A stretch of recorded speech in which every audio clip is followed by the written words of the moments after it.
Welcome, recruit. It's time for you to begin your first lesson by starting off with the basics.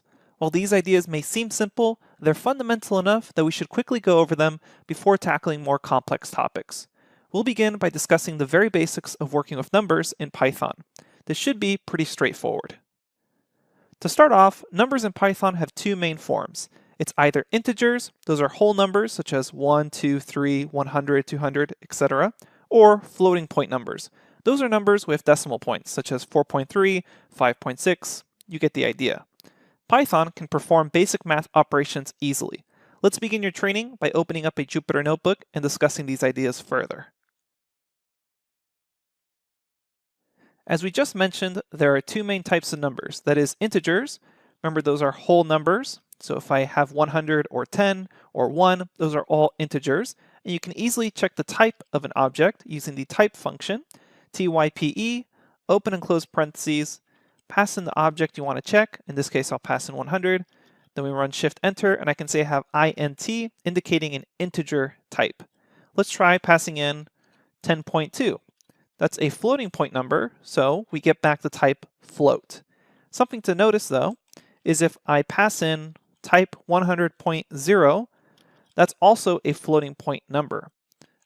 And also notice that if I type in 100 dot, I don't actually need to indicate a 0 there for Python to recognize that this is a floating point number. So 100.0 and 100 point or 100 dot, those are both floating point numbers.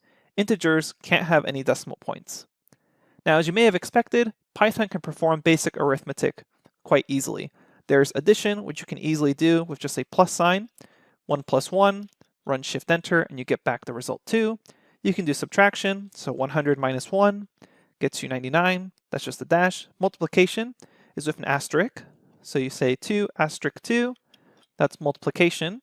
Division is with a simple /. 3 divided by 2, that's 1.5. Note here that division always returns floats. So even when we say 1 divided by 1, that is equal to 1, if you ever perform division in Python, that's going to return back a float, 1.0. If you want to do powers or exponents, that's 2 asterisks in a row. 2 asterisk asterisk 3 is 2 to the power of 3. And you actually don't need the spacing there. It's up to you stylistically how you can perform that. And if you wanted to, you could also do things like square roots. So you could do 4 asterisks to the power of 1/2. Mathematically, that's actually the same thing as taking the square root of 4. Now, we'll discuss more math operations later on. In fact, Python actually has an entire math library for more complex features of mathematics. Now that we understand the basics of arithmetic, let's finally discuss order of operations. If you ever need to indicate order of operations, you can use parentheses, as I've done here. So let's dive into this example a little further. Imagine I had 1 plus 2 times 1,000 plus 1. Well, what do you expect the result to be? In this case, it's going to be 2002, because the multiplication is going to happen first due to order of operations, and then we'll add in 1 on both ends. But let's imagine you wanted 1 plus 2 to happen first, and then 1,000 plus 1 to happen, and then you wanted those two results to be multiplied. Well, you can use parentheses to indicate order of operations.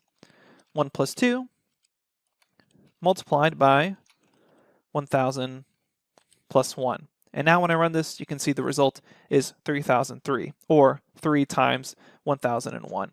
Let's now discuss variable assignments. You can assign variable names in order to keep track of objects in either your script or your notebook or whatever development environment you're using. We'll start off with a simple example. We'll say A is equal to 2.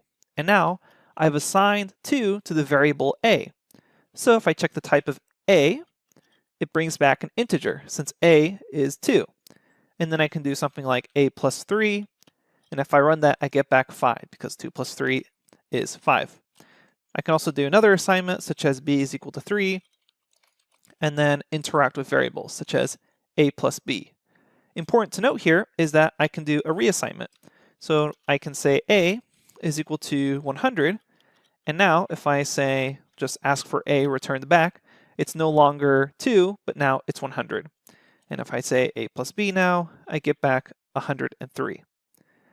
Now you can also reassign with the same variable. So what does this actually look like?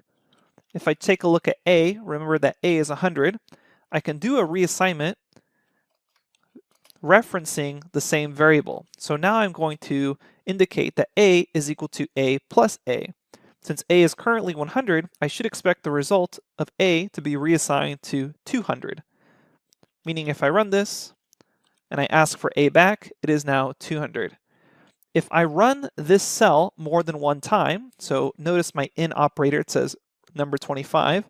If I were to run this again, so now it's 27, and then ask for A is now 400 because it's 200 plus 200. And every time you run this, you're going to keep adding onto that reassignment.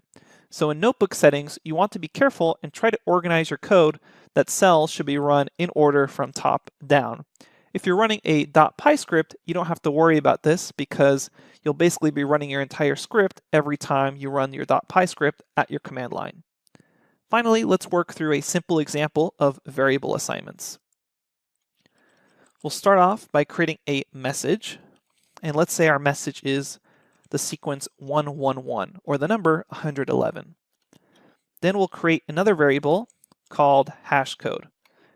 And notice here what's happening with the word hash. Hash is being highlighted green. If you ever see a variable name being highlighted, that indicates that it's actually a special keyword that's built into Python. So you'll probably want to choose a different name. So if you start doing things like list or str, notice how they're being specially highlighted. That means those are already pre-built in keywords in Python, and you should avoid reassigning those.